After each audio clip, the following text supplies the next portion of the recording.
What's up, everyone? Welcome back to Best Ball Draft-A-Palooza, where we're drafting best ball teams all summer long. Brought to you by our friends at DraftKings. Thank you to DraftKings for sponsoring these videos for Best Ball Week. This is it, guys. We are in the final stretch. For the most part, the preseason is done. Most of the games have been played out. There's still another game or two left. I know there's a couple games left, but we're in the point of the preseason where the starters are not playing. So no one of risk is really getting in a game. I believe maybe we'll see some, Bill Krosky Merritt tonight. Commanders have a game going. So it's time. Next week, I think for most people, with the season start a couple of weeks away, next week is probably going to be the week where you're doing a lot of season-long drafts. So I've been trying to, as we're kind of coming towards the end of best ball season, we're there. We're still making best ball teams, but as we're coming kind of towards the end of that, it's going to be the point where slows are gone. We're just fast drafts and best ball. Got to keep hammering them out. All good, but we're coming to the point of our season-long league, so we really have to now take a lot of what we've learned in best ball, drafting again and again and again, getting a feel for how these draft boards tend to go, and then kind of start to apply that to our season-long teams. So I'm going to continue to focus a little bit on that today as we do this best ball draft. And the thing I'm thinking about are players. Again, I think we liked this the last time I did it, so I'm going to keep it going. Talking about, as we do each round, players that I'm simply not taking in season-long at all in those rounds. So players that I am avoiding this year in drafts, and it's been best ball as well. So I'll just continue that theme throughout this draft, where I just talk about as players go, guys who I've not drafted at all. There are a number of players that I have zero exposure to this year, and I've done about 100 best ball drafts across the different platforms. So if I'm not on that player, and again, that means nothing other than Kevin doesn't like that guy, and that's not who I'm going to be basing my season on this year, but I'm going to focus on players that I think only donkeys are taking in certain rounds. And there are a lot of those, right? So avoid players. We're seeing, unfortunately, I would say ADP kind of normalized at this point, where, again, if you've been hanging out and doing best balls with me all season long, we were getting Ricky Pearsall in rounds 9, 10, 11. He's up to round 5 now. Yikes. And looks like a bargain in round 5. Still looks good there. We were getting certain players very late. They're moving on up. Other ones moving down. So we'll talk about those names, who the movers are, who the shakers are, and how that might affect best ball outcomes. Christian McCaffrey is a great example. We were getting Christian McCaffrey in round 2 earlier in the best ball season, and now we're back to round 1. So before we get into this draft, let's go to one of my favorite Twitter doctors, right? Let's get the injury analysis. The only piece of news that I've heard so far today, there's a couple other little injury things, but the big actual piece of news was that, I don't know how big it is, but that the Bucs took Chris Godwin off of the PUP. Maybe he's less injured than we think. So maybe Chris Godwin in round 10, 11 starts to look like a bargain. But let's get a look here at what Mr. Deepak Chona has to say today. These are all within the last couple hours. So Christian McCaffrey, data favors late 23 levels. PCL won't cause a lasting dip. Risk equals high, age, and position. So, I mean, nothing new. Data return to form for Christian McCaffrey with an unusually high re-injury risk. We know what we're getting into with Christian McCaffrey this year. I've talked about a lot of players like that you might think about avoiding in season-long drafts that have elevated injury risks, and they're not that much better than who you're getting right next to them. It starts to change when those guys are going very, very late. Another player who has elevated concerns, Devon Achane. Calf injury could lead to Achilles if things don't look right. Apparently that happened to Tyrese Halliburton this year. So he's concerned about the calf injury for Achilles, for Reek. Should be back by week 1. But reminder, it's a reminder with Achane. He's not only tied to his own personal injuries, but Tua gets a concussion. Tua bumps his head. You're dead. Tua bumps his head. Your Achane shares will be dead. Tua bumps head. Achane shares dead. So be aware. If you're taking Tua, if you're taking Achane, you might be toast. Diego says, maybe. But usually he has like a season on, season off. But I would say with Christian McCaffrey, this is like that last chance, right? I think we'd all agree. Like if he goes down with the other like tendinitis-y kind of shit, it's over. It's over. Malik Neighbors, chronic toe, shoulder, back, all before week 1. Nothing carries high in-season recurrence rates, but the toe and back both contribute a mild bump up in concerns. Riskier than, quote, CD Lamb plus Amon-Ra, who are immediately above and below him in ADP. So Malik Neighbors, a little risky, a little frisky, a little risky, but we love Malik. His quarterback, Jackson Dart, look amazing in the preseason as well. I think we'll get that going in second half. I don't agree here that the Dolphins are league winners with healthy Tua, but I think the Dolphins are a lot better with healthy Tua. A lot better. But what I will tell you for sure is Tua is generally not going to be healthy. He gets concussions too easily. I don't think he's long for the NFL, and I am wildly concerned about any player that is tied to him. I'd rather take my shots with Jalen Wright in like round 14 than Devon Achane early. I just am worried about it. And as you know, on my list for guys I have not drafted at all this year is Tyreek Hill. So he'll be on that list for multiple reasons. Anthony Lopez with some questions. PPR, 1 QB, 2 RB, 2 normal PPR. So that's technically a smaller league with just 1 flex and 2 wide receivers. Omarion or Lamar, Josh Allen in round 3. Also, would you take Rashee Rice or Travion Henderson in round 4? What would be the best combo? Okay. For me, this is what you have here is a shallow league. Okay. So it's full PPR, but a shallow league. When you're in a shallower league like this, studs are key at all positions, right? There's plenty of depth on the waivers, plenty of depth, plenty of quarterbacks available late, lots of depth. So with 1 flex, 2 RB, Omarion or Lamar Allen. I mean, it's really more a philosophical question. And I certainly would not take Rashee Rice in that format in round 4. That's crazy to me. I'd rather take Travion Henderson. So let's say you did, I don't mind the luxury quarterback in round 3 if you start off with a couple of running backs. Or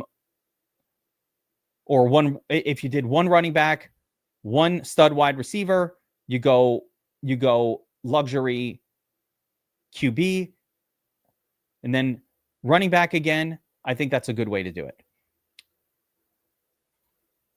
Yeah, I think that's fine. I don't mind the luxury QB in that scenario. And I do favor Josh Allen over Lamar Jackson for whatever that's worth to you or to anybody. I don't care about Jalen Wright looking bad. All we care about is the opportunity. But, I'm not going to sit here and judge if a player is good when they've never been given a true opportunity to start. I don't judge it. I don't think I'm good enough at this to judge that. I can only look at opportunities. I don't know if a player is good. I know if a player is good after he's played for a while and failed. Like Treylon Burks, not good. They tried it. Failed, but I never know. And I'm not going to go and look at tape or of college. I don't know. I don't know how to judge it. I don't even pretend to. I can only look at opportunity and what he did with those opportunities. All right, let's keep going, guys. Malik Neighbors, Deepak says, hey, why take a chance? Take CeeDee Lamb. Take Amon-Ra. And I tend to agree. I think Amon-Ra is this guy that no one ever wants, but is always awesome. But that said, Malik Neighbors is the man. And I ain't scared of him. Matthew Stafford, report suggests multiple epidural injections to manage a herniated disc. Long history of him playing hurt. There are concerns with Matt Stafford. Deepak Chona says avoid wide receivers at cost. So here's the deal here, guys. This is another one. I have a lot of Adams exposure. I didn't do a lot of Puka for this reason, but I definitely have a lot of Devontae Adams. If Matthew Stafford goes down, that team goes down the drain. just the same way that Tua, and it's just as risky. So let's slap a super risk tag on all things Rams, including Kyren Williams, based on the back of Matthew Stafford. He's been hurt. He's been hurt long term. He came back. He looked okay. Taking epidurals. What is he, pregnant? Why is he taking epidurals? What the fuck's going on? He's having a baby? I don't even know what the hell's going on there. Taking epidurals. Very concerning. Very concerning. With Puka, it's double concerns because Puka himself is an injury guy. And then you add in a quarterback that could get injured. And it's like, dude, that's some scary ass shit. Why go into your fantasy football season with such a risk floating around when you don't have to? I don't mind it if you're getting, hey, there's no one else around here. But when you're taking Puka, again, Amon-Ra's there. Brian Thomas Jr. is available still. There's other names that are just as good that are there that don't carry that extra little risk nugget. Why not do that?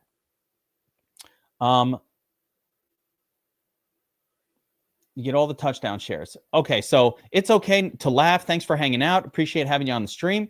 I will say this. We have to differentiate between best ball and your season long. I don't believe in stacking at all in your season long league. It's irrelevant. Same. You're not trying to put up monster scores each week. You're trying to win your matchups, which requires more of a head-to-head style. So if for example, RBQB stacks is actually okay. Hold on, back it up. Okay, so RBQB stacks, I'm fine with that in season long. I'm less excited about it, but not averse to it in best ball. But I would say I don't see any reason why I'd want Hurts and Saquon on the same team for best ball purposes.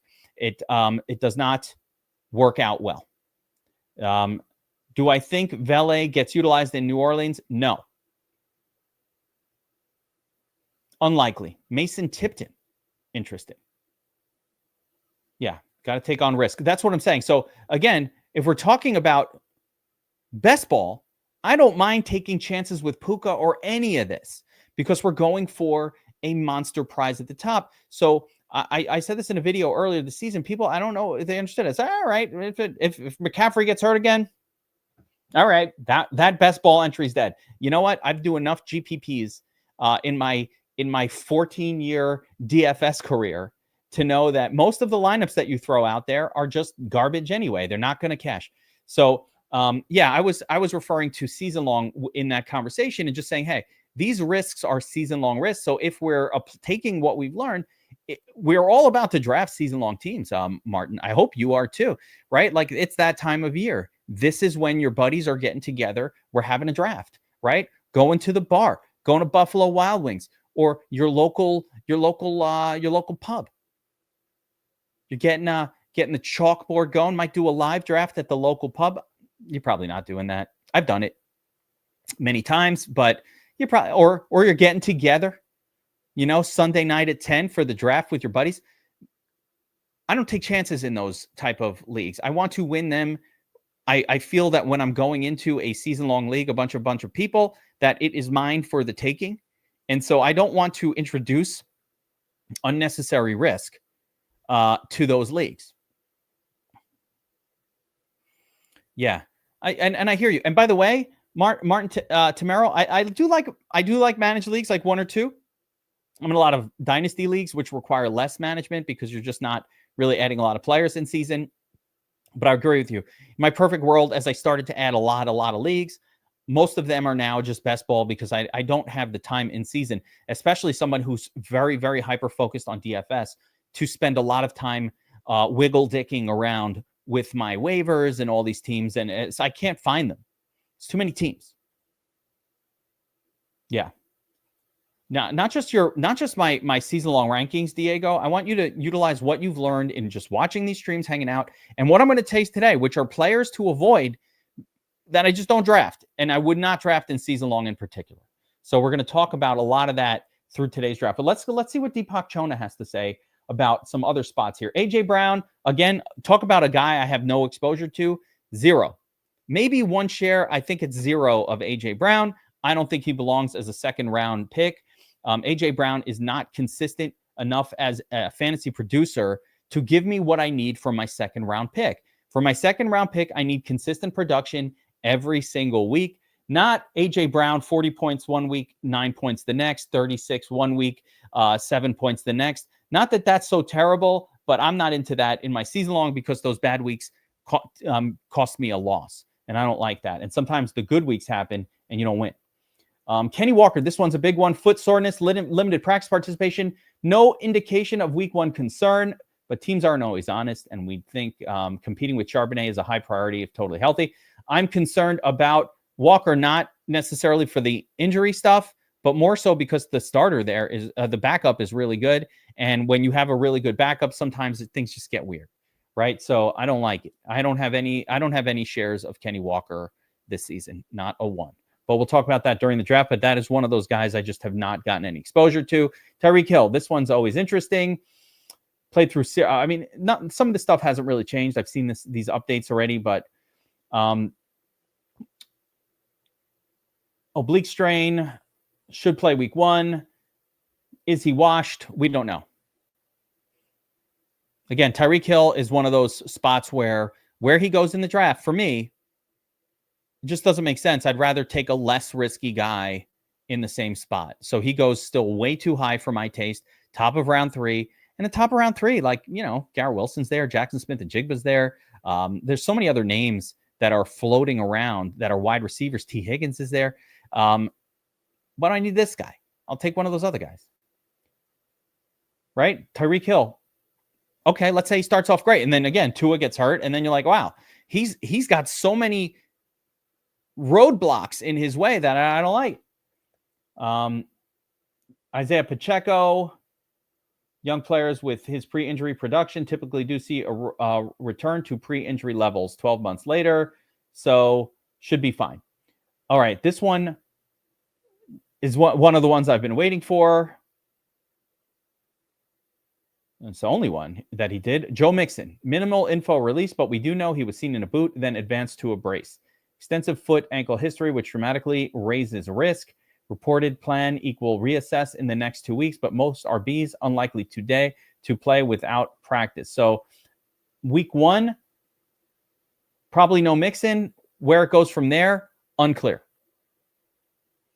All right, guys, let's get ready to do this draft. If you're going to draft alongside me, I suggest grab the link in the description to this video. I have a link over to DraftKings. It's going to take you to the buy one, get one offer or whatever the latest offers are. I keep getting free tickets and all kinds of stuff. Like I've been getting these week one Millie Maker tickets, all these fun tickets because of my best ball play here. So the promotion tab is there. You go to the link in the description here, and I'll give a quick shout out to the sponsor of this video, DraftKings.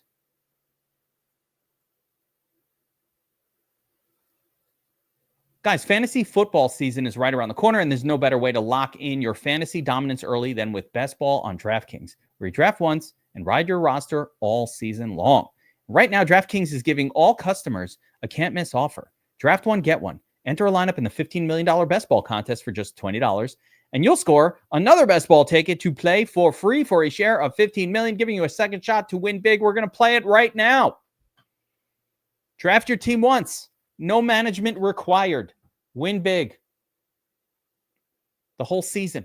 Every touchdown will count towards your quest to a share of $15 million. Let's get that money, guys. So here we go. If you want to draft alongside me on this one, so far they've got, let's see, 650 out of 882,000 entries in there.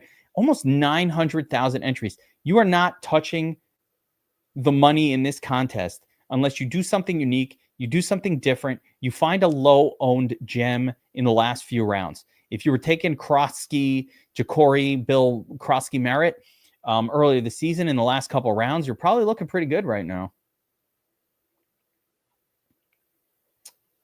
So here we go. Best Ball, Millie Maker, buy one, get one, free tickets, all that good stuff happening. And here we go. I've just hit enter. So if you want to join me in this draft, if it doesn't fill too quick, yeah, there's time. 5 out of 12. So anybody want to get in there with me, you can. And reminder, the theme of today's video is going to be players that I am not touching at current ADP in my season-long draft, right? That is the prime theme for this one. So we're kind of going to use this stream as the way, hey, we're going to do a best ball. We're going to talk it through, but we're also going to talk about players I think we should be avoiding in our season-long drafts, our redraft leagues. Now, again, let's not confuse it with best ball. I'll be sure to make that distinction, but that is going to be the theme today because you got to have a topic to talk through when you're drafting your best ball team. Looks like X Biggins is in here with us. What's up, X Biggins? FL Raddy, I recognize you. Rad. So should be here in the chat with us as well. That's all I see in terms of recognizable names in this one. If anybody else is in here with me, let me know. But FL Raddy, X Biggins, and myself all drafting here in the chat. And then, of course, plenty of randos and strangers as well. Now, let's remind ourselves of some, Rod Vlahovic. What's up, my man? So, we're drafting together here. And let's remind ourselves of, like, some of the general rules of how to draft the DraftKings best ball team. First is going to be heavy stacking. We'll consciously be thinking through with every wide receiver. Oh, there it is, Matt Crush. Nice. So we're going to actively be thinking through, as we take a wide receiver, am I going to set up a stack here? What kind of stack can I set up? What kind of correlative approaches can we use? Let's avoid, for example, one of the questions earlier. I definitely don't want my Hurts stack with Saquon Barkley. Barkley touchdowns, Hurts. We don't really want to handcuff our players in this format. Keeping in mind, the reason why we don't handcuff is because when I handcuff somebody else has that player not handcuffed. And so that makes me look like a fool. All right, so at pick 5, it looks like we're going to be picking from, McCaffrey, Gibbs, CeeDee Lamb, and Justin Jefferson for our pick. Works for me. I do have my personal projection uploaded here. He's going to get CeeDee Lamb by default. Keep in mind another thing, guys. If somebody auto picks, here we go, Jahmyr Gibbs. So, all right. Jahmyr Gibbs is one of those players that, interestingly, I haven't gotten a lot of Jahmyr Gibbs so far this year. Couple shares, but for whatever reason, I've just not been pick 5. This is one of the rare times I've kind of picked in this zone. For me. One of the rare times. Damn, Mert, how did you miss it? I felt like it was a really long time from when I clicked that one to when it went live, but that's all right. That's all right. So again, theme of this one is going to be, who are we not touching in season long at ADP?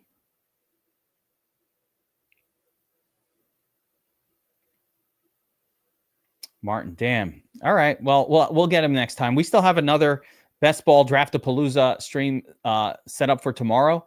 I am hoping to do another backtest stream tonight for DFS Army subscribers as well. We've gotten through, I think we're all the way through week 11 of the 2024 season, re-optimizing for week 11. There's Amin-Ra, like him a lot. Re-optimizing. Rad takes Christian McCaffrey there. That's a good pick. I don't think we're going to do another one today, Martin. We're kind of hammering through a lot of these. These DraftKings ones just take a little bit longer. It takes about 40 minutes to do a full draft. So I'll watch the time on those. I was able to do 2 drafts from some of the other sites that we were doing earlier because they took more like 25 minutes. This one takes a little longer. But maybe. I don't know. Derrick Henry goes there. So in round 1, so again, the theme is going to be, I'm just going to kind of players I'm not really taking in my season long at current ADP. And in round 1, it's probably going to be Puka. Puka isn't off the board yet. We had an auto drafter pick here at pick number 4. Billy the Beaver on the clock right now. Probably going to take Puka with that pick. There it is. So I'm gonna make that call and say, for me in season long, but maybe, yeah, it's like if it goes, I don't think I'm gonna end up doing a second one, primarily because it's lunchtime. I'm hungry. I know an hour into this, I'm gonna be even hungrier. So it's just like I'm gonna want to get some lunch. But we'll be back tomorrow, back every day. But this will help, when you're doing one alongside, hopefully even just kind of like being alongside and hearing the commentary and asking a question, getting an answer. Hopefully that's helpful. But yeah, I think for me, Puka up there is probably an avoid. Not because I don't love Puka. I think Puka is one of the greatest. Like, he's so good. He's so freaking good. I love him. But his extra injury concern alongside him being with tied to Stafford so tightly, I would just say like Brian Thomas Jr. is also really good, and so is like Drake London. So these guys are kind of the same. Rod, I like that you took Chase Brown there. I love him in round 2 in this spot. I would be very happy if that was my season-long start. Here's AJ Brown. I've already said, so the worst pick in round 2 for season-long is going to be AJ Brown here at this spot. It just makes no sense. It makes no sense for a season-long pick to me. I'm going to see if I can pull up his. Yeah, if you just look at his points per game last year, 16, it's much lower than other guys in this area. But the problem that bothers me is the 3, the 2. The bombs, the big scores, and then the 8, the 11, the 5. He has too many. Oh, I'm on the clock. He has too many disappointing games. Lad McConkey. Let's go Bucky here.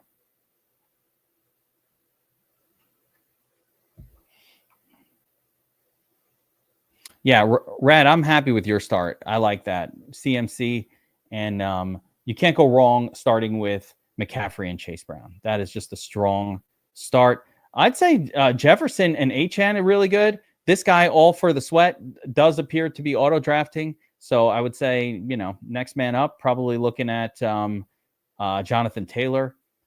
Keep in mind, guys, if you auto-draft like what this guy seems to be doing here, DraftKings, and you have not uploaded projections on DraftKings, DraftKings will simply negate you from, you will not be eligible to move on. If you auto draft, they are treating that like you're not eligible to move on unless you've made an adjustment to the player rankings or something. Interesting thing that they're doing. Note a couple of the luxury tight ends have gone. But yes, so far, I'm not taking him guy in round 1 is Puka. Round 2, it's AJ Brown with a slight nod to Achane. I'm worried about Achane too, and just the health thing. But Achane has so much upside. All these guys do that. Like when you do take him, it's not the worst thing in the world. All right, we're coming up on our pick here. We started out with 2 running backs. I don't like the running backs on the board. We can go luxury quarterback here.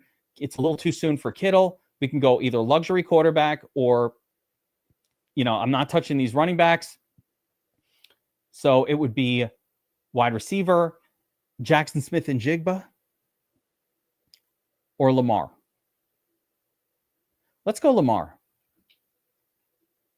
Yeah, let's go luxury quarterback here. We'll build a Lamar team. One thing I like about Lamar, one thing I like about Lamar Jackson is it's less important to stack him than other players might be. Lamar is kind of like a standalone quarterback. What I like about this style of quarterback is if things just happen to work out, and if this team makes the playoffs, if I can finagle my way to the playoffs, and then you get that 35-point game from Lamar, or he has just a strong run, that'll look good. That'll be really, really good. So, I mean, that helps you win. I haven't done a lot of luxury quarterback lineups for these drafts. So this will be one of the rare ones. I do tend to not want to do that. Jackson Smith and Jigba. All right, so looking at round 3,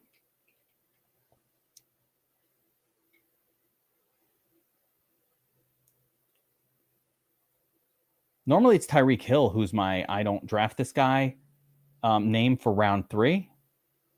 He hasn't gone yet, so I haven't been able to say it. There it is. So yeah, for me, so far, round 1, season long avoid, Puka Nacua, injury risk. Round 2, AJ Brown is the primary avoid, injury risk, as well as just I'll call it uneven production. Too many duds mixed in with the stud games because the quarterback and the running back just take too much of the action on his team. Round 3, Taysom Hill. I see no reason to take Taysom Hill. Interesting here to see Taysom in these drafts that I'm in now. He's starting to drop further and further. But like I said, these are all things I've been talking about since before they draft. Taysom Hill, I've been telling you guys, I'm not down with this. He was going end of round 2, early round 3. So if you've been, I don't have any exposure to him. These are names I have no exposure to. Taysom Hill, I don't even have really best ball exposure to him. Puka and HN, I do have best ball exposure to. I don't plan to have season-long exposure to them. And then, of course, AJ Brown, I don't have any exposure to at all. Mike Evans looking better and better with all the injuries that are going on in Tampa right now to the other wide receivers. As Egbuka, some of these other names are moving on up as well. We see a big run of wide receivers happening right now in this particular draft. Hopefully, some decent ones will still be there when my pick comes up. So again, all the luxury, everybody who I consider a quality luxury tight end is already gone. They're off the board. So at this point, we're looking at other position groups for our draft. Yeah, Kenny Walker. This guy is a walking sign for everybody. I'm really just not drafting this year between AJ Brown, Cook. Cook, I don't mind him, but I think that's a little aggressive for Cook. And then Kenny Walker is just somebody I don't have any exposure to this year. Breece Hall goes, another name that I just don't have any of. I'm going to go DJ Moore here. The negative to me for DJ Moore is how many weapons they've added in Chicago. But the positive is how much they've improved their offense this year. So I'm taking my chances with DJ Moore this season. Even though I don't trust Rome Odunze, so that I don't really trust Colston as going to be like this special weapon either, really. So the rookie tight end in Chicago. So yeah, this is how it is. Mert asks, if you don't get one of the top dogs, how many QBs tight ends do you try to end up with? 3-3, 3-4? The answer is yes. If I don't get a luxury quarterback, I'm walking with 3. Maybe a 4th one if I can like slap a Flacco in there or a Dart really, really late. And the other one is at tight end. You've seen already 3 or 4 tight ends makes up for not having an elite one. I kind of think it's almost stupid to take an elite tight end because there's so many like viable tight ends that go in the rounds after the viable running backs and wide receivers are gone. So you might as well do that and just overload on a position that you kind of waited on. Ray says, yeah, don't be shy. Take 4 sometimes. It's okay. So I agree. I agree with Ray in that one 100%. Don't be shy. Take a 4th if you need. Kamara's a guy I don't really have exposure to this year either. So talking about names that I just haven't touched. I'm a massive disagreeer. So if guys, I sadly admit, okay, sadly, that I have paid some mild attention. Let me just sort by ADP to make sure I'm not fooling myself here. Yes, I wanted Ridley. I just want to make sure. So I have been. Where does it say Flowers? Oh, there he goes. I don't even like. I know that I have.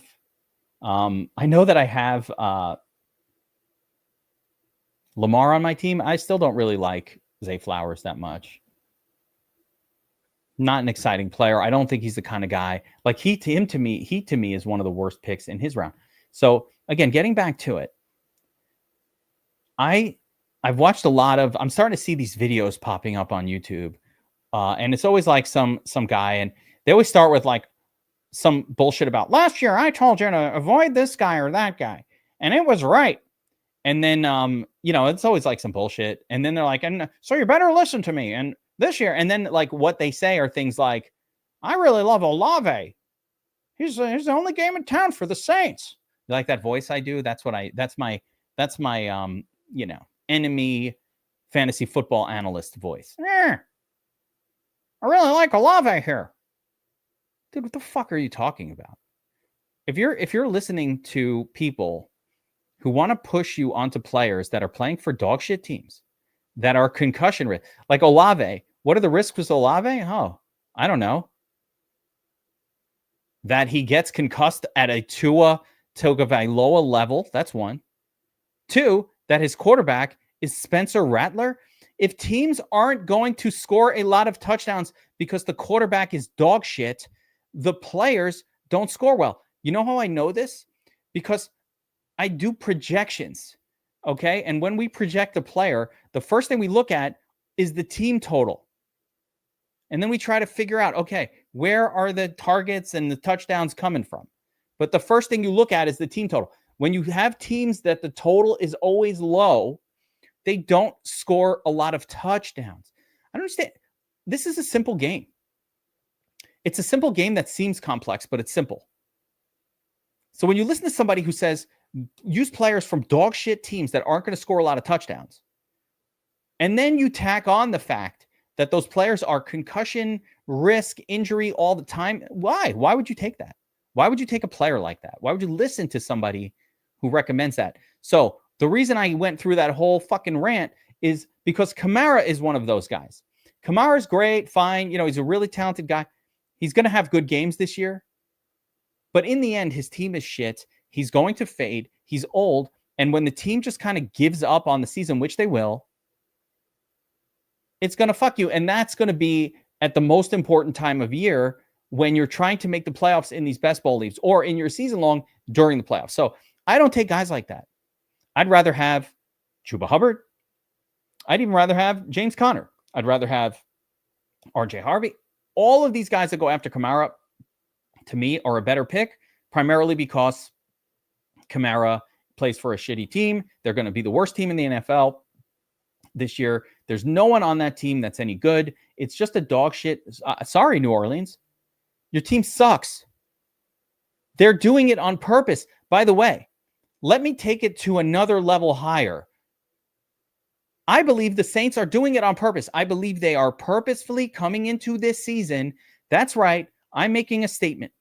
The Saints are purposefully coming into this season with a desire, a purposeful desire to lose games.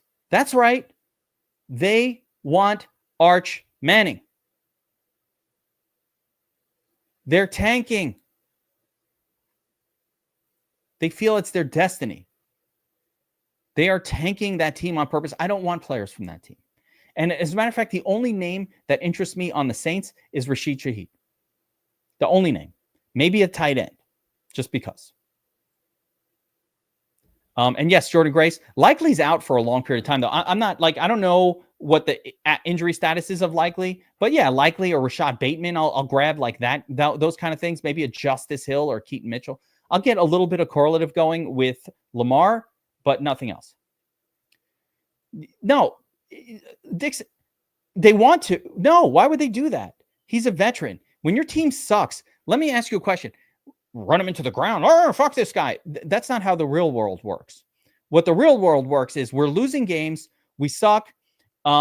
Yes, I'm not saying there's anything wrong with it, Andrew Nolan. I would want them to tank too. What I'm saying is, what are you going to do?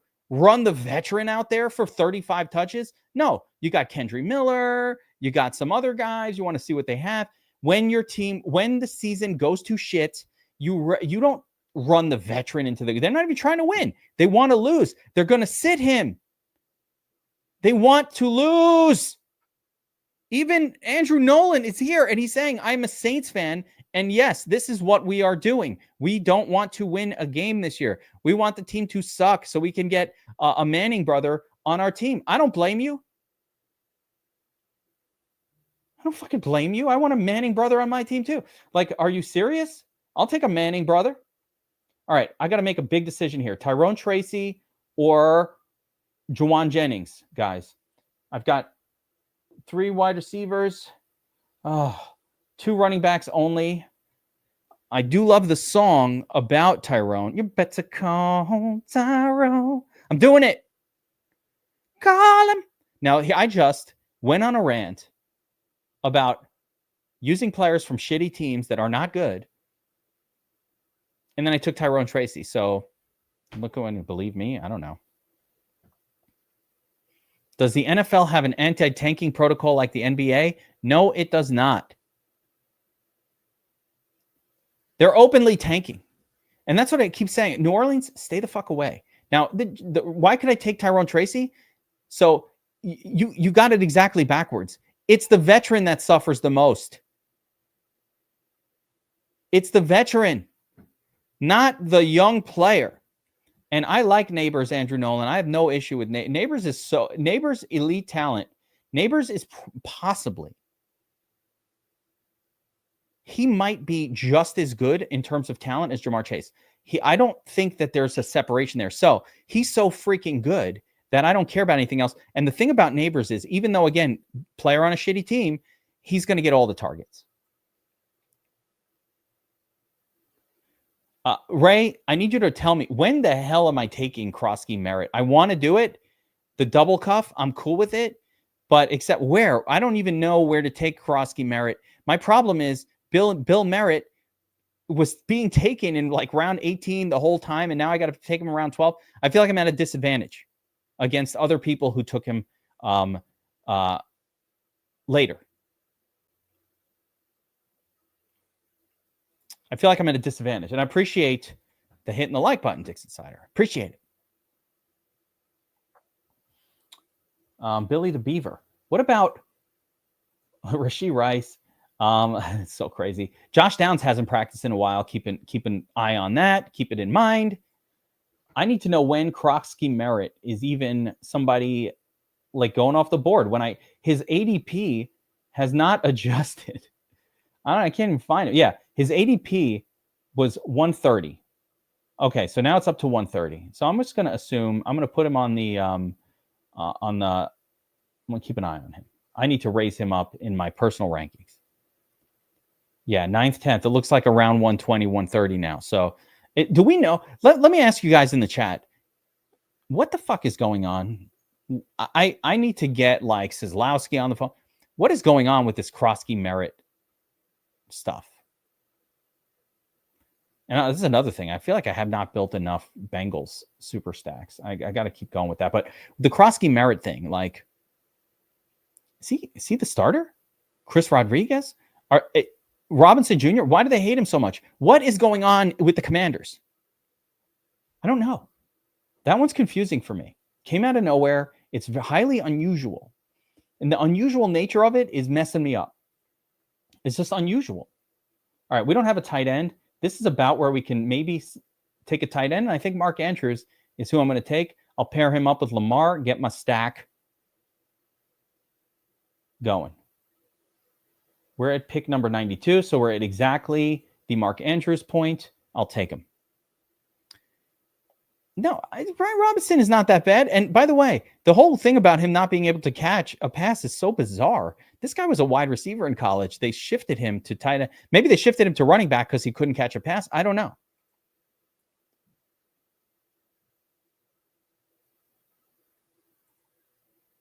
Yeah, you're probably right.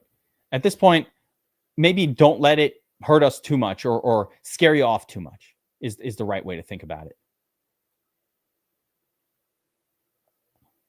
The Andrews thing, Andrews moving up is primarily because Isaiah Likely has been kind of banged up. So they were back to back earlier this season. Now Isaiah Likely is all the way, ADP 172. So his injury, but that injury to Likely is going to cause hopefully Mark Andrews to have a good start of the season. We got our tight end in there. Again, because I have like the stud of all stud quarterback, I'm not worried as much about QB. We do have a third running back, and we're going to try to get Ja'Cory Billy Merritt a little later on.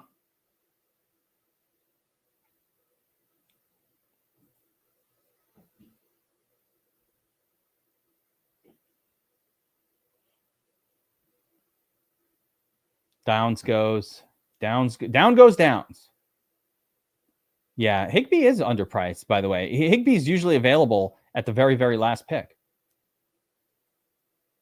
I kind of am thinking about going for Bateman here and just like loading up on the stack. But I think I can wait. What pick are we at? 101. Yeah, I can definitely wait another round. I'm going to go here with, I don't know. Let's go Jaden Reed. Just, I don't know. My next guy on my ranking list. I don't know. How do we all feel about Keenan Allen this year?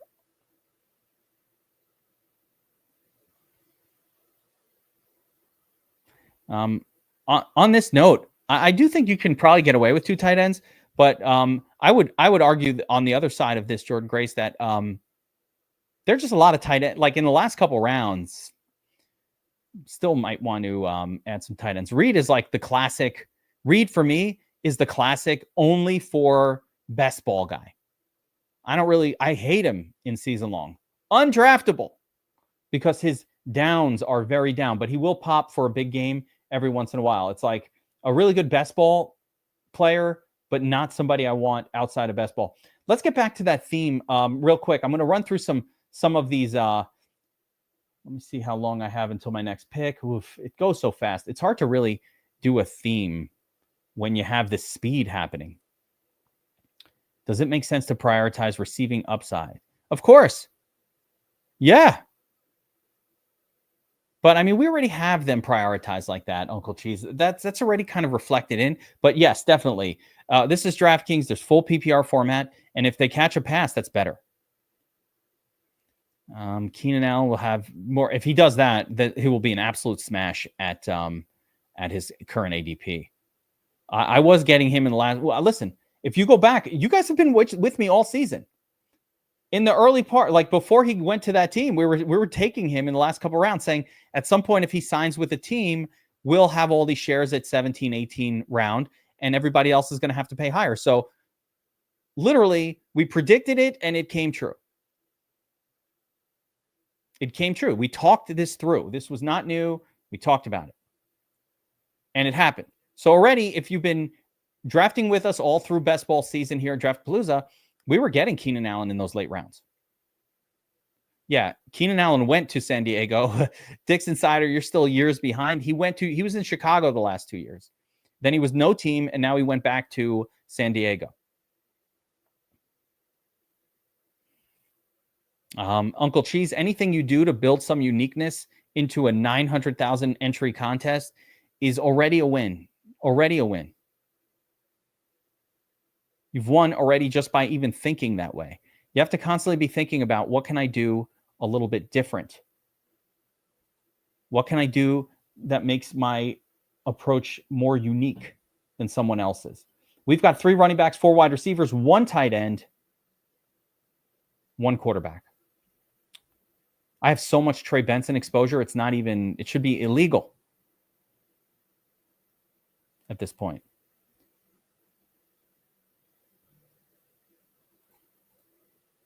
Watching through, at some point we'll get we need a Lamar Jackson's not as consistent of a quarterback as maybe some others, but I definitely need some backups, but we don't have to go crazy there. Next pick, we've got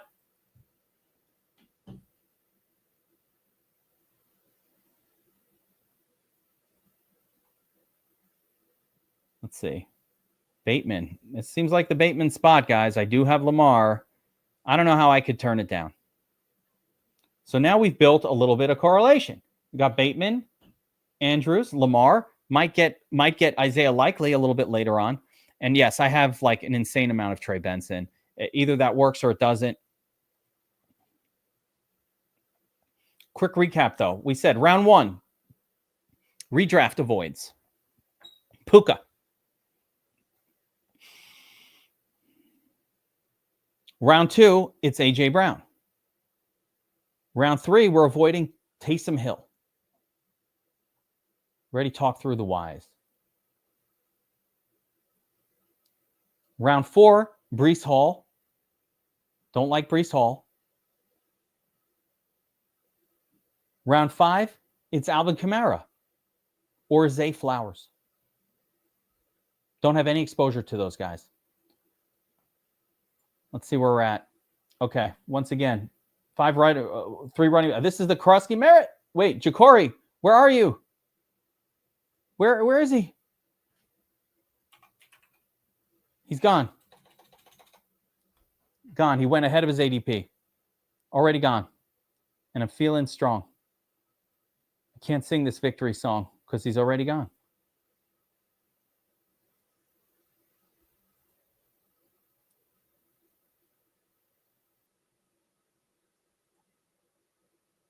Whoa. QBs are dropping like flies here. A little too fast. Chubb, Braylon Allen. I don't mind Braylon Allen a little bit too. I don't have any exposure to Braylon Allen. Should I take a shot? Jets? Darnell? Burden? Let's go Braylon Allen. I don't have any exposure to him.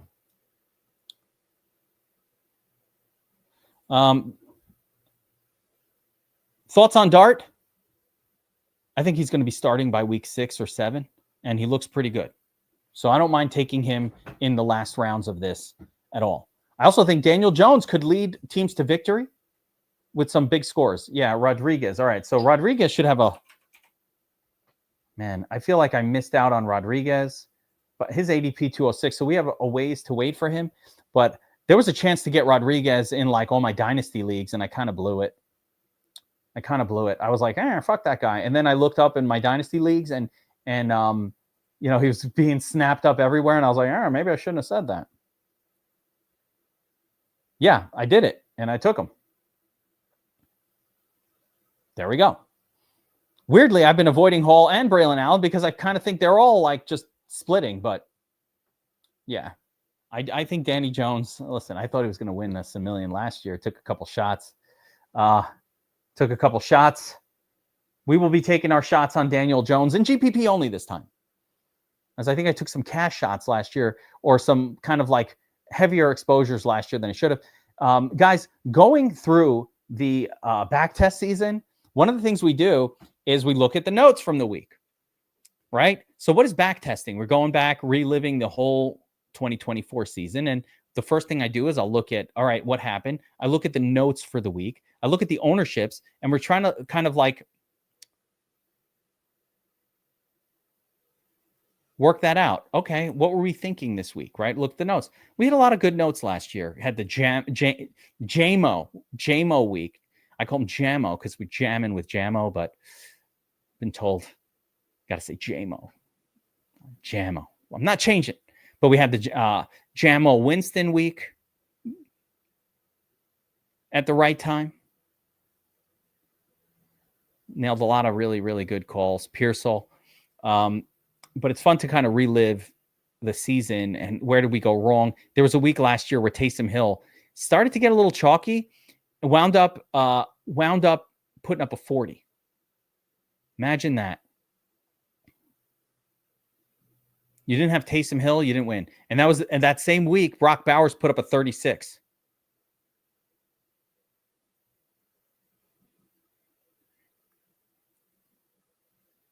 I don't think JMO is going to be playing at all for the Giants, but I'd be happy if he did.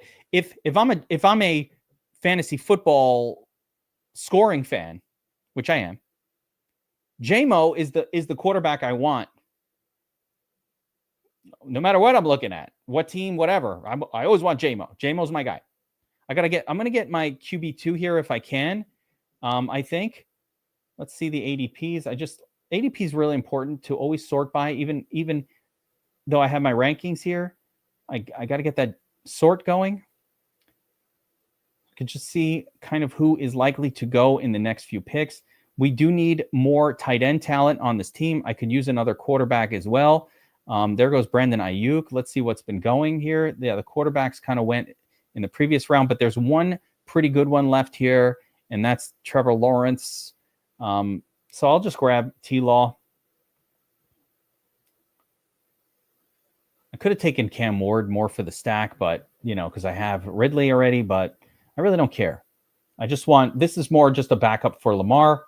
He's round 8, his bye. Lamar's round 7. So we have our QB situation covered. I might grab another one very, very late, but I don't need another one anytime soon. Right? Looking through, what about Eckler?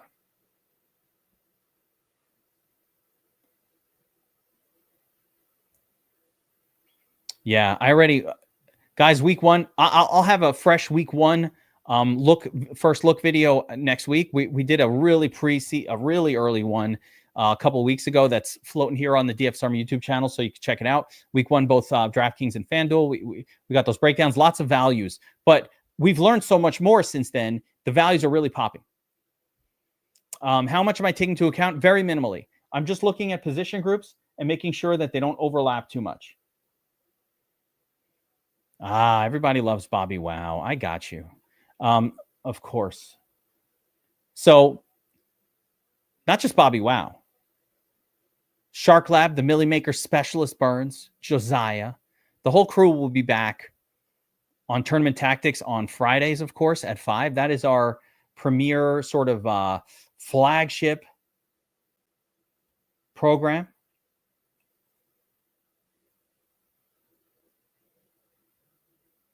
I'm going to get Brenton Strange going right here, primarily because I've got Lamar. I've got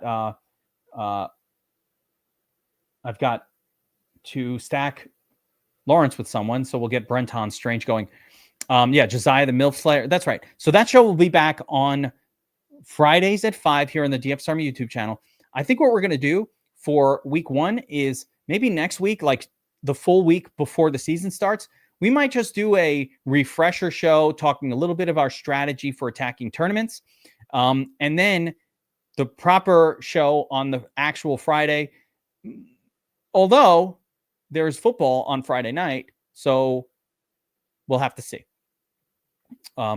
what time that show will start. Normally it's going to be Fridays at 5, premiere show here. We have a massive, massive show schedule coming up this season. I've just been looking at it. So we're going to have nonstop fantasy football stuff going on here in the YouTube channel all season long. So be prepared for that. Charles Tillman, good pick there, Rod. Really good pick there. Really good pick. I like Tillman this year. I like him quite a bit. I don't have any advice to give for tonight's slate. I know there's some games going. There's some games going today. My advice is it's the last game of the preseason. It's going to be no names that are getting the ball, but we have a cheat sheet out for that. I don't do the preseason coverage for DFS Army. I'm highly focused on all this other stuff. So I just don't do it for DFS Army. It's not my thing. And between you and me, I don't normally play very much of the week 3 of the last preseason games. I think it's all backups. So like whoever the backups are, that's who you want to load up on. The starter's probably not going to play. Those 3rd and 4th string guys get in the game, and it's just weird. I don't want to learn their names. Fuck them. Like the kickers. Remember Bill Parcells used to say, that's the kicker. He wouldn't even learn the kicker's name. Yeah. All right. So again, let's kind of jump back to this thing that we were doing here. So yeah, I said Breece Hall I'm avoiding in round 4. See, round 5, it was Kamara. Round 6, I'm just using today's draft board as an example. Who's an avoid in round 6 here?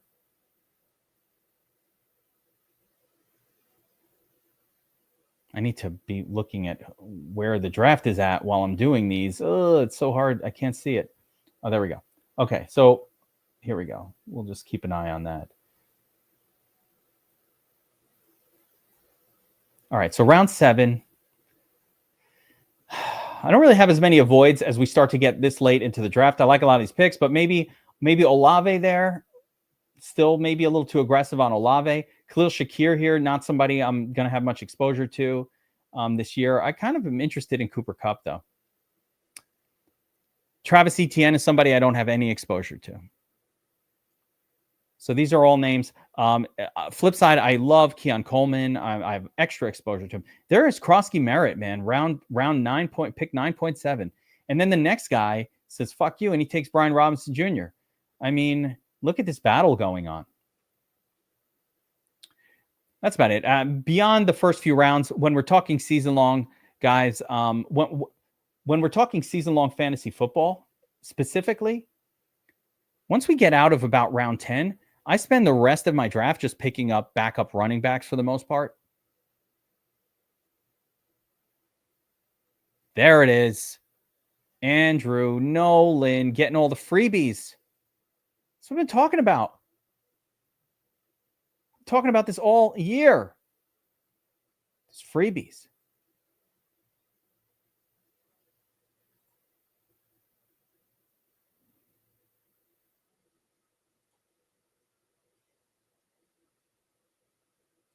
Making a big parlay for week 1, Dixon Sider. Okay, all running QBs to score a touchdown. All to score a touchdown, huh? Okay.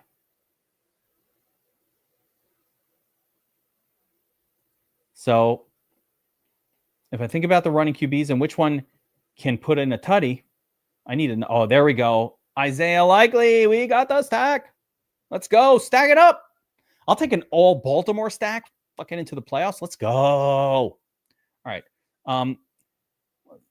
2 to 4 QBs. I mean, obviously, the most likely quarterback to score a touchdown. The 2 most likely guys are Josh Allen and Jalen Hurts. I'd put Hurts above Josh Allen, but those 2 guys, you got to get them in there if you're going to do 2. I'm not even looking at matchups. I don't even know the matchups right now. Lamar would be for the third for me. Jaden Daniels 4th. But if you want to get really stupid with it, that's where you talk about maybe Kyler Murray. I would say Drake May has some rushing upside. I would say Caleb Williams. Why not do a giant super stack with all those guys running for a touchdown, put $5 on it, get like a plus 10,000 stack going. I'll do it with you after this. I'll put it on the screen. Oh, round robin is extra dangerous, dude. No, Mayfield. No. But like Daniel Jones, you want to get the points? Daniel Jones, Caleb, Drake May, they all run. The one to make it insane and take it from like plus 10,000 to plus 50,000, Sam Darnold, unlikely. Do it every week. All right, hold up. We're on the clock next. We've got 3 tight ends, 5 wide receiver, 4 running back, 2 quarterbacks. Let's see what's going on at QB. I kind of want Danny Jones, but I still think it might be too soon for him. So I'm kind of like waiting. So I think it might be too soon for Dimes. No, I don't think it's too soon. I don't care. I'm doing it.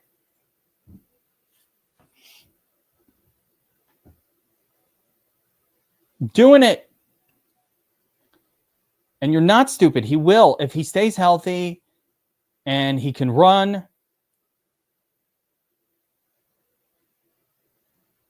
Yeah, there it is. That's right. We should have a show about this where every week we just recommend a giant quarterback touchdown. It's just like a crazy touchdown scoring stack. You know what? Get Derrick Henry in that.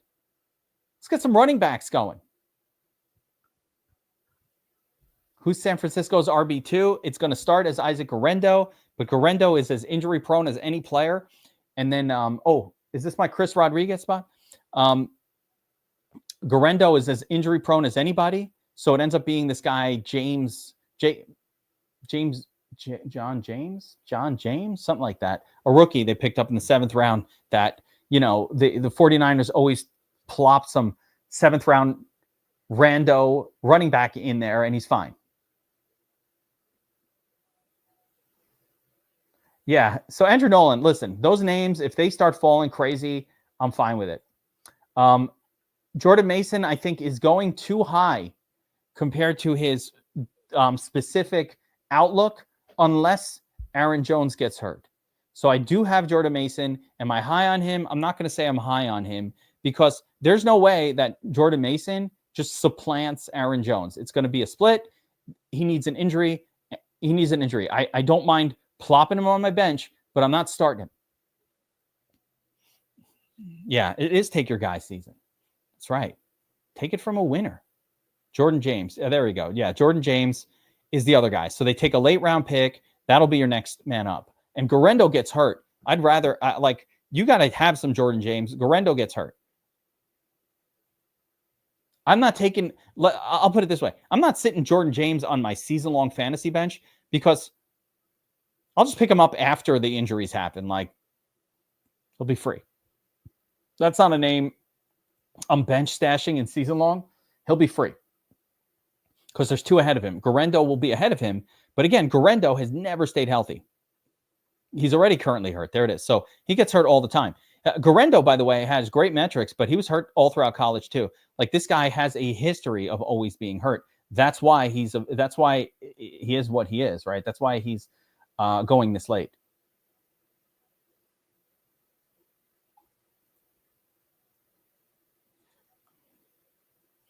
I like the confidence.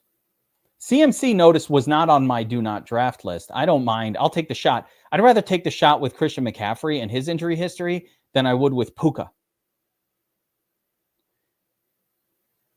Oh, yeah.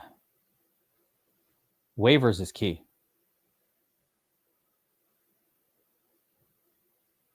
Man, I appreciate you.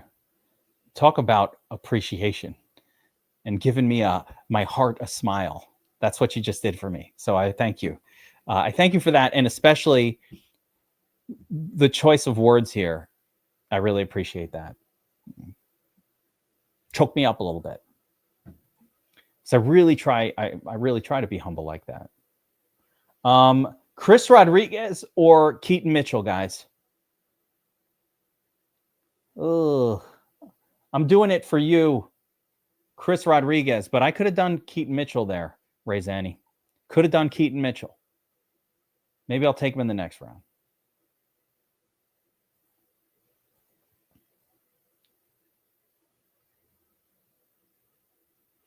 We can grab De'Ami Brown a little bit later as well. Toby Gerhart. Toby Gerhart. That's a blast from the past. That name is crazy.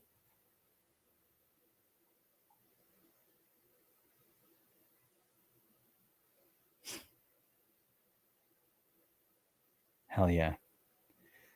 Dude, I got into this because I loved fantasy football. I got into this because I love fantasy football. And, I actually, when I mentor young people or even talk to young people going away to college now, I say, you know how you live the dream? Pursue what you love, pursue what you love doing. And if you can somehow turn that into what you do, just appreciate it every day. That's kind of how I feel about how my situation is now. I still can't believe I couldn't even make I couldn't make the team in high school. I wanted to play all kinds of sports. I wanted to always play sports. I'm taking De'Ami Brown there. I always wanted to be on the team. I didn't make the team. I was like, man, they're cutting me out. I remember my high school guidance counselor was like, all right, you should try track and field. I was like, I don't want to fucking play track. I don't want to run around by myself like an asshole. I want to be on a team. Tried out for basketball. They were like, no, too short, too goofy. Tried out for the baseball team. I was good. He screwed me. He screwed me on the baseball team. Coach fucked me over. Didn't make the team. Seriously, that's what's it's free. They're just saying nice things. How great is that? I'm telling you, it choked me up a little bit. I had to catch my breath. Oh, sorry about this, man. If you're me and you're not fat, the worst was the recommendation for me, Andrew Nolan. I have no long-term stamina. Didn't have it in high school. Don't have it now. I don't know why. I think this is why I didn't make a lot of the teams. I don't know why. Maybe it's because I smoked a lot of cigarettes back in the day. I don't know. I don't even smoke anymore. Haven't smoked for years. But I used to smoke a lot of cigarettes, and maybe that was a problem. But long distance track, me? No, track and field I could have done. But long distance, they had me. They're like, all right, go run by yourself in the woods. I was like, what the fuck? I don't. That's what you want me to do? I want to be on a team. I want to be a jock here in this school. So then they relegated me outside of the jock zone. I couldn't get on the teams. So then I had to hang out with the dirtbags, smoking cigarettes behind the smoking wall in high school. That's right. I'm old enough. I'm not that old, but I'm old enough that you could smoke in high school. And there was a smoking area where all the students went to smoke their cigarettes.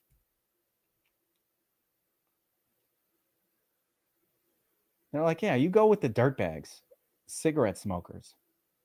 You go hang with them. You're not you can't hang with the jock crew. So I did that. I was like, all right, pack of Parleys.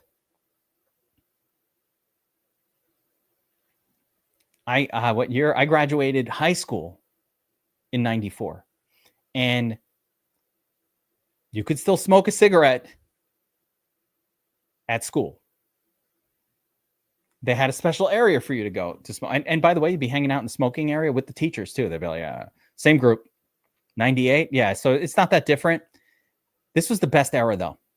I would say the ones who got fucked, 98, that's a great year. 2002. We were still feral kids, guys. Let me explain what Vishace and myself are. And Andrew Nolan, I see you're a younger guy. I'm going to tell you how different. We were feral kids. I was a street urchin in high school. Yeah, 2005, still kind of in the zone. I think it all went bad when cell phones were like iPhones were created like in 2010.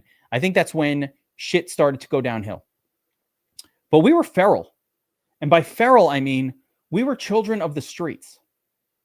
I don't know how else to put it. We were kids of the streets, guys.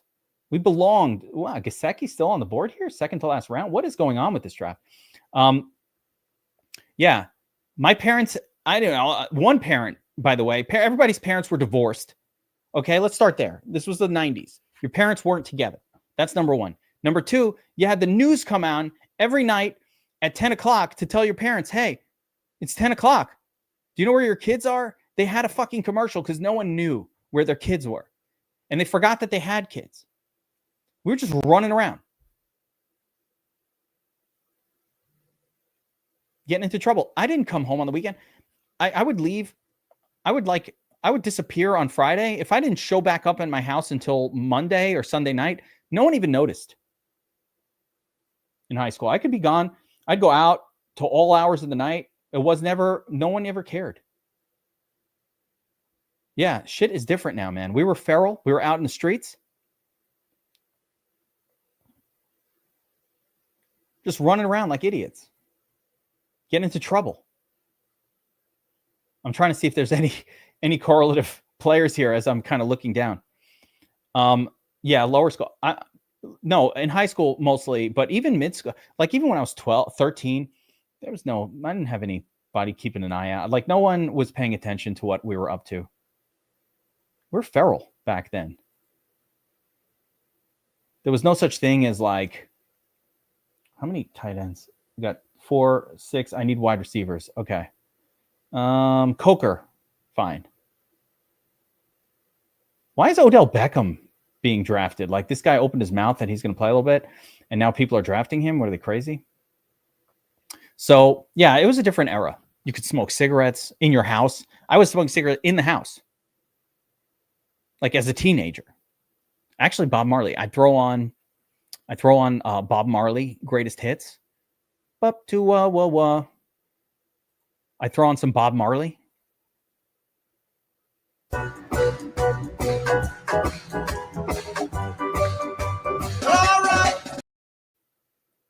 have a cigarette.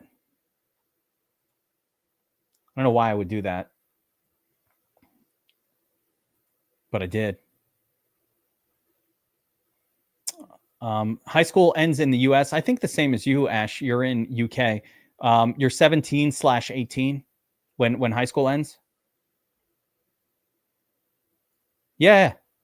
Yeah. Longshoreman, you imagine you pull up to your school with a rifle in the back of your car in the modern era.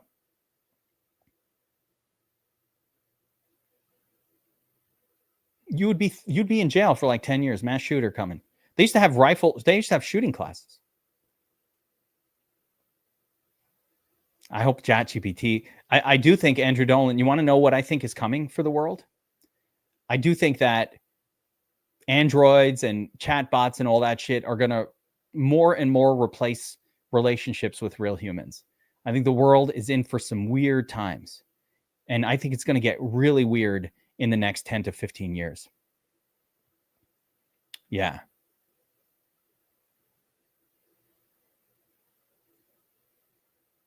It's going to get really weird. Whoa, you finish high school at 15? What the hell do you do between then and college? You go to university at 16 in UK? What? Is this real? Andrew Nolan, humanoid robots, your age people, your age group. Who's going to marry? Is this going to have a robot wife? It's easier. I've watched West Wing, Westworld. Oh, college is different than uni? Ash, I need a full explanation. College and university here are the same thing in America. Those two things are the same. I think that the wording is a differentiation between like the size of the institution. I genuinely don't know what the difference between a college and a university is. I don't know what it is. I think universities like have more course offerings where colleges are supposed to be more specific. I don't know. Ooh, Sean Tucker. Shard Smith. I'm kind of looking for this last pick. If we can do a little scrizzle down and find somebody that just kind of pops a little bit. I don't see anything. Fannin Jr. could do that. Wide receiver group, Chisholm, Horn. I don't like any of this. How about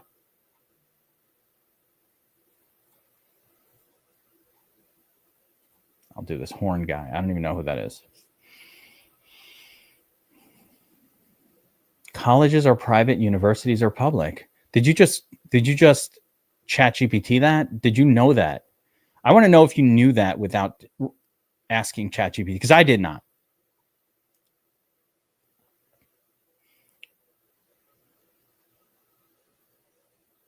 If you want a degree. So college for you guys, you've known that? Wow, okay. I didn't know that.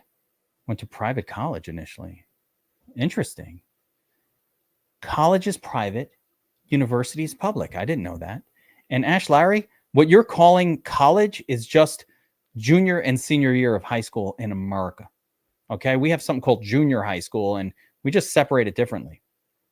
But I guess in UK, if you kind of want to stop working at 16, stop learning at 16, and just like go on to an apprenticeship somewhere, that's my guess.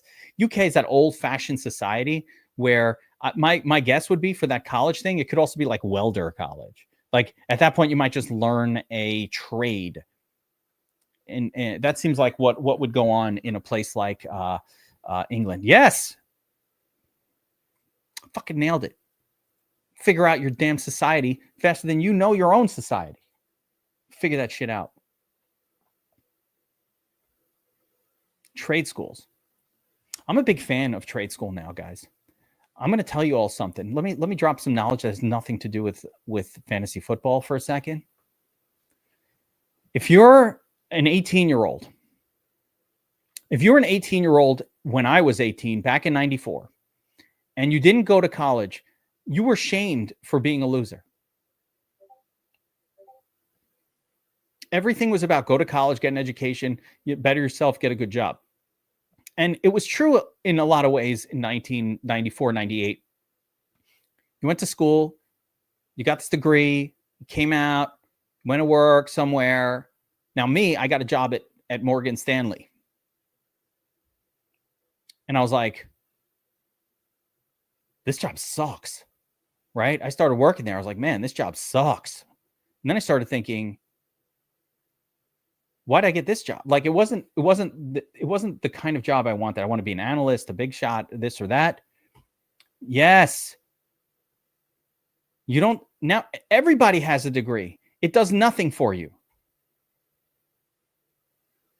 The degree does nothing for you until you get the second degree. My kid's in school. She's going to be a lawyer. Like, I'm like, if you're going to go to school and like study criminal justice, you might as well just get a job now. That's not going to do anything.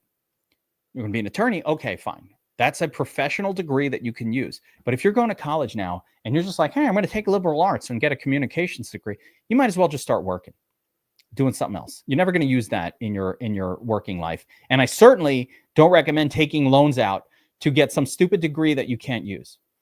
So you got to be thoughtful about college. You have to be business minded all the time. When I went to college, there were companies that would come and recruit you from school. And then they'd send you to a 6-month training or a 3-month training program for whatever the fuck it is that they did. They needed people. Now, they don't do any of that. Times were too good back then. Now it's like, oh, you don't have experience. They don't care. Yes, physical therapy. There you go.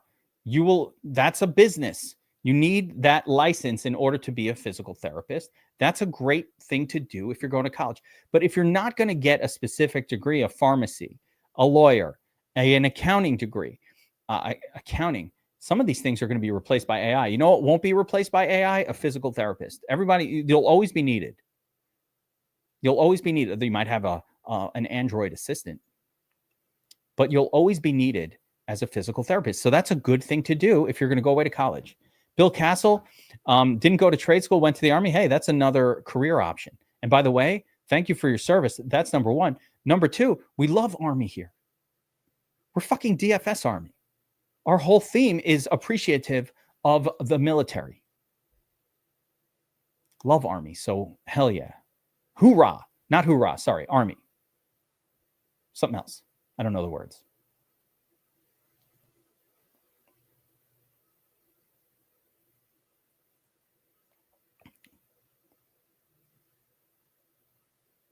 The electrician that comes to my house to fix things, nicest, happiest guy I've ever seen.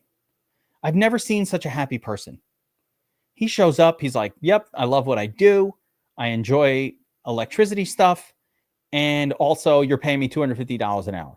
And I'm like, yeah, I see why you're happy. He's like in a great mood. He's like, I love what I do. I'm sitting in office. They're laughing at all of us, the trades.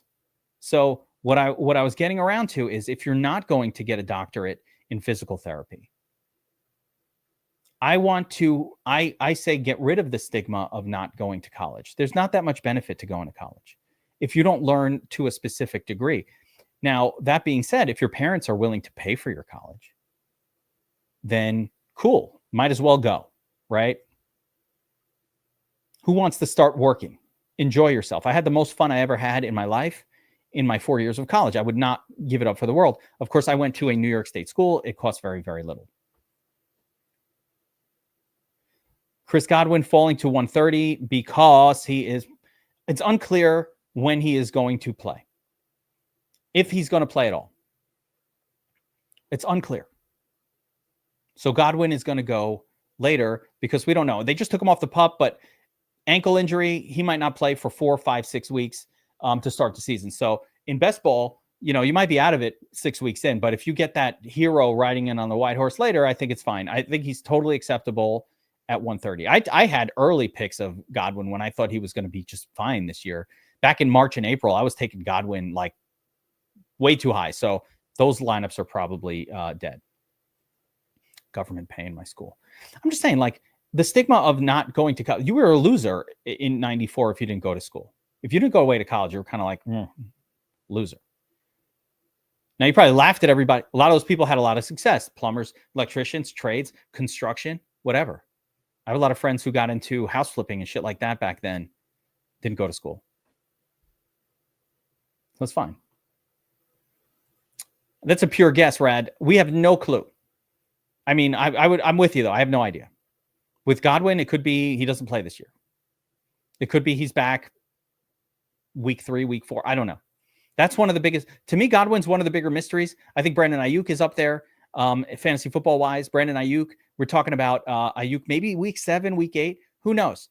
You've got Jawan Jennings now with a calf injury. Calf injuries turn into Achilles tears, guys. So dangerous.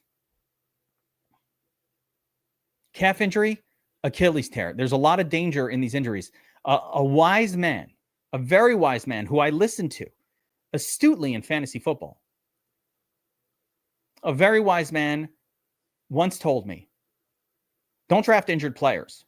It's bad enough when your players get injured after you draft them. Why the fuck are you drafting players who are already injured? Just fills you up with a whole team of guys who are hurt. And you know what? It's been sage advice. It's good advice. Avoid players who are injured. Who wants those problems? It's bad enough that we have players that get hurt after we draft them. Drafting players who are already hurt and hoping for them to recover, it's trouble. That being said, here you watch me just draft Isaiah Likely, who's hurt in this draft.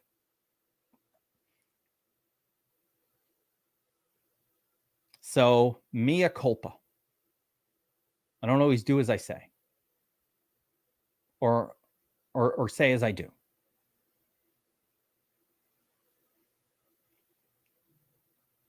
But avoid drafting players who are injured because you end up with more injuries and then your whole team is just a bunch of injured shit. And then you're like, why did I do this? And you're losing your weeks 1, 2, 3, 4 games, waiting for these guys to get better, taking up spot on your bench. And again, that's not necessarily a best ball thought, although it's relevant for best ball. But you're doing that. You're wasting all this time. And then in the end, other players get injured. And yes, Achane, danger list. Big time danger list. The problem with Achane is when he plays, he's with Tua, he's like the number 1 running back in the NFL. That's what's so crazy about him. Same thing with Puka. Puka has that high injury risk, but man, when he's in there with Stafford, he's one of the best. That's why it's hard decisions. That's why it's tough. All right, guys, that's going to do it for another Best Ball Draft Palooza. We talked a little life philosophy here too, which was fun. Talked a little life philosophy, life thoughts.